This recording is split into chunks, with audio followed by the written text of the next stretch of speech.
भारत तीज त्योहार और उत्सवों का देश। एक ऐसा देश जहां शायद ही कोई महीना हो जब कोई तीज त्योहार या उत्सव ना पड़े। यह अपने तीज त्योहार और विभिन्न उत्सवों के लिए पूरे विश्व में विख्यात है।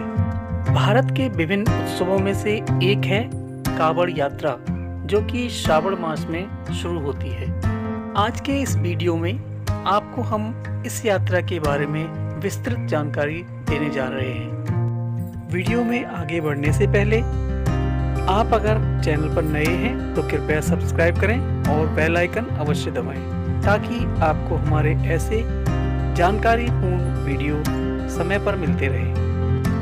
भारतीय दर्शन के अनुसार कावड़ में क का अर्थ है जीव, अ का अर्थ विष्णु तथा वर का अर्थ है जीव और सगुण परमात्मा का उत्तम धाम। इसी प्रकार क का अर्थ जल और आवर का अर्थ उसकी व्यवस्था कहा गया है। श्रावण मास में जब यह उत्सव शुरू होता है तो पूरा उत्तराखंड केसरिया रंग में रंग जाता है। गंगोत्री, गोमुख, ऋषिकेश, हरिद्वार, इन सभी जगह पर भक्तों की काफी भीड़ देखने को मिलती है। कंधे पर गंगा जल लेकर भगवान शिव के ज्योतिर्लिंगों पर जलाभिषेक करने की परंपरा को कावड़ यात्रा कहा जाता है। हर साल सावन के महीने में लाखों की तादाद में कावड़िए दूर दूर स्थानों से आकर गंगा जल से भरी कावड़ लेकर पदयात्रा करके अपने गांव या शहर वापस लौटते हैं। इस यात्रा को कावड़ यात्रा बोला जाता है। सावन की चतुर्दशी के दिन उस गंगा जल से अपने निवास के आसपास शिव मंदिरों में शिव का अभिषेक किया जाता है। कावड़ यात्रा कब और किसने शुरू की, इसके बारे में अनेक मत हैं। एक मान्यता के अनुसार भगवान परशुराम, जो कि भगवान शिव के परम भक्त थे, वे सबसे पहले कावड़ लेकर बागपत जिले के पास पुरा महादेव गए थे। उन्होंने गढ़मुक्तेश्वर से गंगा का जल लेकर भोलेनाथ का जल अभिषेक किया था। उस समय श्रावण मास चल रहा था और तब से यह परंपरा लगातार चलती आ रही है। एक दूसरी मान्यता के अनुसार श्रवण कुमार को पहला कावड़िया माना जाता है। कहा जाता है कि त्रेता युग में सर्वप्रथम श्रवण कुमार ने पहली बार कावड़ यात्रा की थी, जो कि हिमाचल प्रदेश के ऊना क्षेत्र से अपने नेत्रहीन माता पिता को हरिद्वार में गंगा स्नान कराने के लिए ले गए थे। इस दौरान उन्होंने अपने माता पिता को कावड़ में बैठाकर यह यात्रा पूरी की थी। वापसी में वे अपने साथ गंगा जल भी ले गए थे। इसे ही कावड़ यात्रा की शुरुआत माना जाता है। वहीं कुछ अन्य विद्वानों का मानना है कि पुराणों के अनुसार कावड़ यात्रा की परंपरा समुद्र मंथन से जुड़ी हुई है। समुद्र मंथन से निकले विष को पी लेने के कारण भगवान शिव का कंठ नीला हो गया और वे नीलकंठ कहलाए। भगवान शिव पर जब विष का नकारात्मक प्रभाव पड़ने लगा तो उनके एक अनन्य भक्त रावण ने भगवान शिव का जलाभिषेक किया, जिसके प्रभाव से भगवान शिव विष के नकारात्मक प्रभावों से मुक्त हुए और यहीं से कावड़ यात्रा की परंपरा का प्रारंभ माना जाता है। एक अन्य मतानुसार विद्वान भगवान श्री राम को पहला कावड़िया मानते हैं। माना जाता है कि भगवान श्री राम ने बिहार के सुल्तानगंज से कावड़ में गंगा जल भरकर बाबा धाम में शिवलिंग का जलाभिषेक किया था। यह एक पवित्र और कठिन यात्रा है जो पूरे भारत के भक्त विशेष रूप से उत्तर भारत में विभिन्न पवित्र स्थानों से गंगा जल लाने के लिए करते हैं, जो गौमुख, गंगोत्री, ऋषिकेश या हरिद्वार है।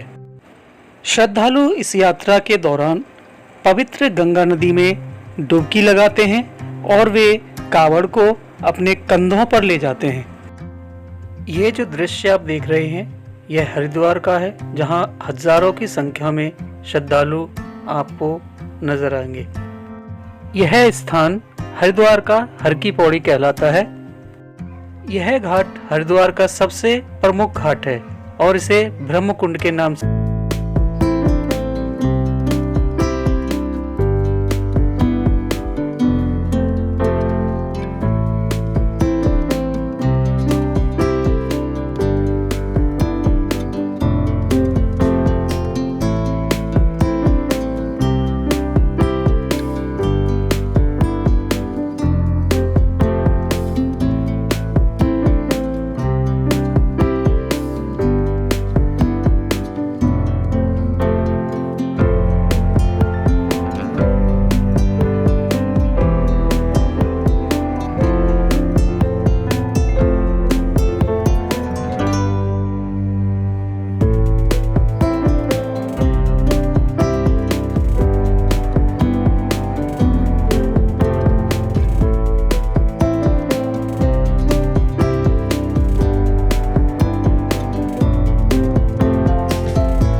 एक ही बार को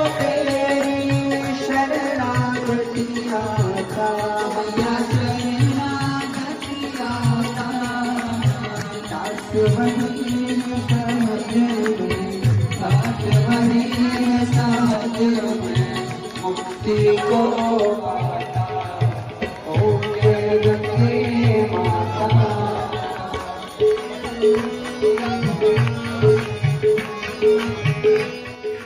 की पौड़ी पर ही आप कई प्राचीन मंदिरों के दर्शन कर सकते हैं, जिनमें प्रमुख हैं प्राचीन गंगा मंदिर, माँ वैष्णो देवी मंदिर तथा भागीरथी मंदिर। इसके अलावा भी आसपास कई मंदिर हैं, जिसमें प्राचीन बद्री नारायण मंदिर भी शामिल है।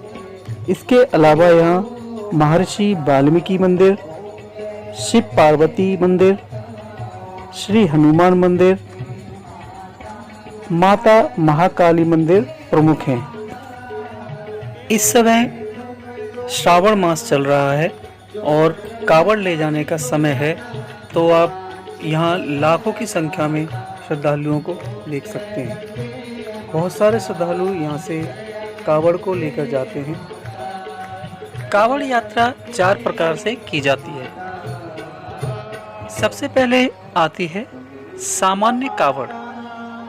इस कावड़ में यात्री जहाँ चाहें रुककर आराम कर सकते हैं, लेकिन उन्हें एक खास बात का ध्यान रखना होता है। आराम करने के दौरान कावड़ जमीन से नहीं छूनी चाहिए। इस दौरान कावड़ स्टैंड पर रखी जाती है। दूसरे प्रकार की कावड़ डाक कावड़ कहलाती है। यह यात्रा शुरुआत से अंत तक दौड़कर पूरी की जाती है।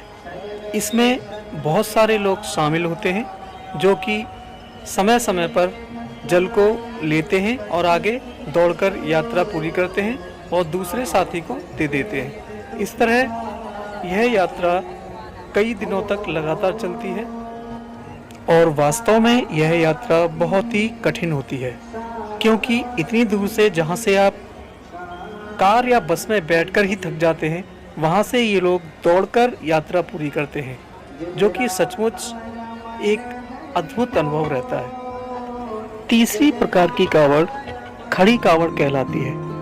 इसमें भक्तगण खड़ी कावड़ लेकर चलते हैं और उनकी मदद के लिए कोई ना कोई सहयोगी उनके साथ चलता रहता है। चौथी और अंतिम कावड़ यात्रा दांडी कावड़ कहलाती है। इसमें भक्तगण नदी तट से शिव धाम तक की यात्रा दंड देते हुए पूरी करते हैं। यह बेहद मुश्किल यात्रा होती है, जिसमें कई दिन और कभी-कभी 1 माह का समय भी लग जाता है। ये यात्राएं हरिद्वार, ऋषिकेश, गोमुख और गंगोत्री से शुरू की जाती है। कावड़ यात्रा के दौरान कुछ नियम होते हैं, जिनका कावड़ियों को पालन करना होता है। कावड़ यात्रा के दौरान किसी भी प्रकार के नशे की मनाही होती है। कावड़ यात्रा में किसी भी तरह के तामसिक भोजन जैसे मांस, मछली, अंडा, यहाँ तक कि लहसुन प्याज का भी प्रयोग नहीं किया जाता है। यात्रा के दौरान कावड़ को जमीन पर रखने की मनाही होती है। बिना स्नान किए कावड़ यात्री को नहीं छूते हैं। अगर किसी कारणवश कावड़ कंधे से उतारनी पड़े तो बिना शुद्ध हुए कावड़ को दोबारा हाथ न लगाएं। कावड़ यात्रा के दौरान तेल, साबुन, कंघी करने या अन्य कोई श्रृंगार सामग्री का प्रयोग करने की मनाही होती है। कावड़ यात्री चारपाई पर नहीं बैठ सकते और ना ही किसी वाहन पर बैठ सकते हैं। यात्रा के दौरान चमड़े से बनी चीजों जैसे बेल्ट, पर्स आदि का स्पर्श भी नहीं करना चाहिए। यह प्राचीन गंगा मंदिर है, जो कि हर की पौड़ी पर गंगा के बिल्कुल किनारे पर बना हुआ है। यहाँ कुछ लोग शायद अनुष्ठान कर रहे हैं।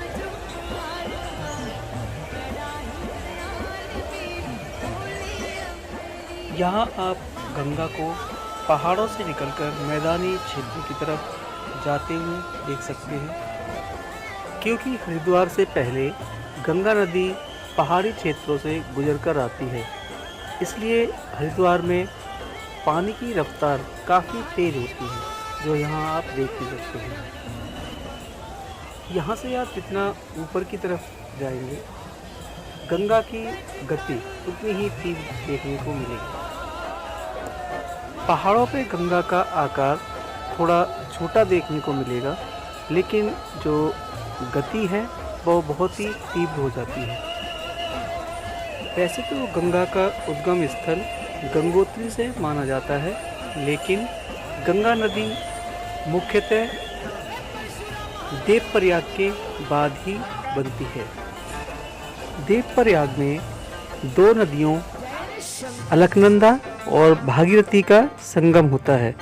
इससे आगे ये दोनों गंगा नदी का निर्माण करती हैं। देवप्रयाग से ऊपर रुद्रप्रयाग में, जहाँ पर अलकनंदा और मंदाकिनी नदी का संगम होता है, रुद्रप्रयाग से ऊपर कर्णप्रयाग, कर्णप्रयाग से ऊपर नंदप्रयाग और नंदप्रयाग से ऊपर विष्णुप्रयाग। इस तरह कुल 5 प्रयाग हैं जो उत्तराखंड में पड़ते हैं और जो हिंदू धर्म के अनुसार बहुत ही पवित्र स्थान है। सभी 5 प्रयागों का अपना एक महत्वपूर्ण इतिहास है, पौराणिक मान्यताएं हैं जो इसे सनातन धर्म में एक महत्वपूर्ण स्थान दिलाती हैं।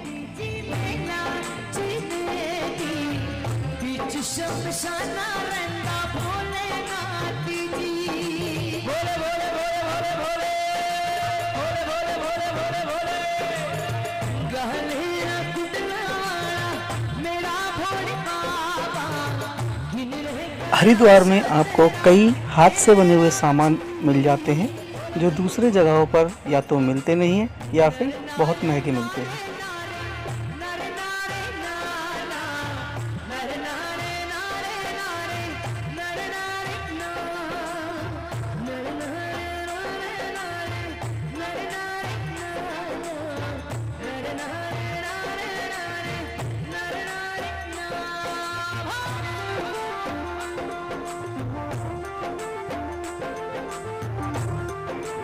यहाँ आप देख सकते हैं डाक कावड़ वालों को। यहाँ ये पहले से दौड़ते हुए आते हुए दूसरे को जल को दे देते हैं और फिर वो आगे लेकर बढ़ जाते हैं। कुछ दूरी पर दूसरा व्यक्ति खड़ा होता है जिसे वो ये जल प्रदान कर देते हैं और इस तरह ये यात्रा निरंतर चलती रहती है जब तक कि वो अपने नियत स्थान पर पहुँच नहीं जाते।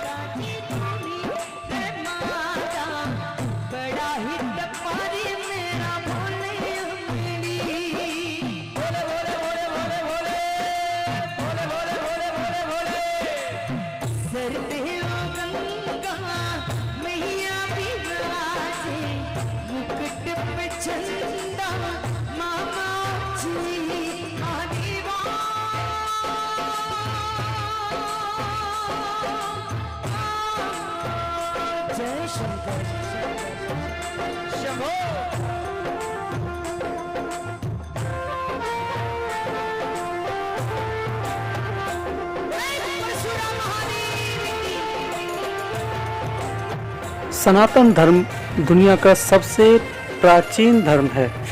सनातन यानी जो सदा से रहा हो। सदा से रहने का मतलब यह है कि जब से सृष्टि की रचना हुई उस समय से लोग इस धर्म को मानते चले आ रहे हैं।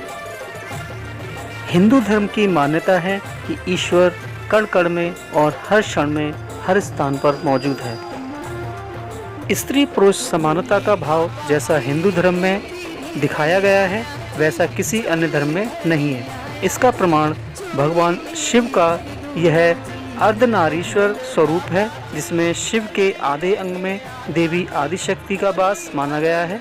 इसी स्वरूप को आधार मानकर हिंदू धर्म में जीवन संगिनी को अर्धांगिनी भी कहा गया है। सनातन धर्म में मृत्यु को भी देवता माना गया है। यमराज को जीवों के प्राणों को हरने वाला और भगवान शिव को संहार और प्रलय करने वाला कहा गया है। बावजूद इसके इन्हें देव और महादेव कहा जाता है। यानी हिंदू धर्म एकमात्र ऐसा धर्म है जिसमें मारक को भी पूजनीय माना गया है। इसके प्रति आदर का भाव प्रकट किया गया है। इसकी वजह यह है कि हिंदू धर्म में मृत्यु को भी मुक्ति का मार्ग माना गया है। आशा है कि आपको यह वीडियो पसंद आया होगा। अगर पसंद आया है तो सब्सक्राइब करना ना भूलें ताकि आपको आने वाले जानकारी से भरपूर वीडियो समय पर मिलते रहें। हर हर महादेव।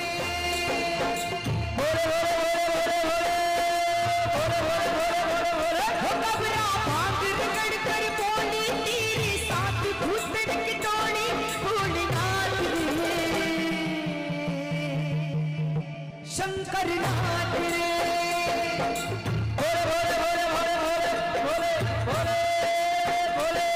महादेवा महादेवा डम डम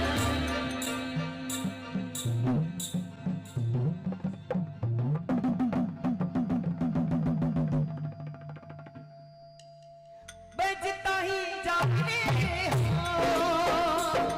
महादेवा।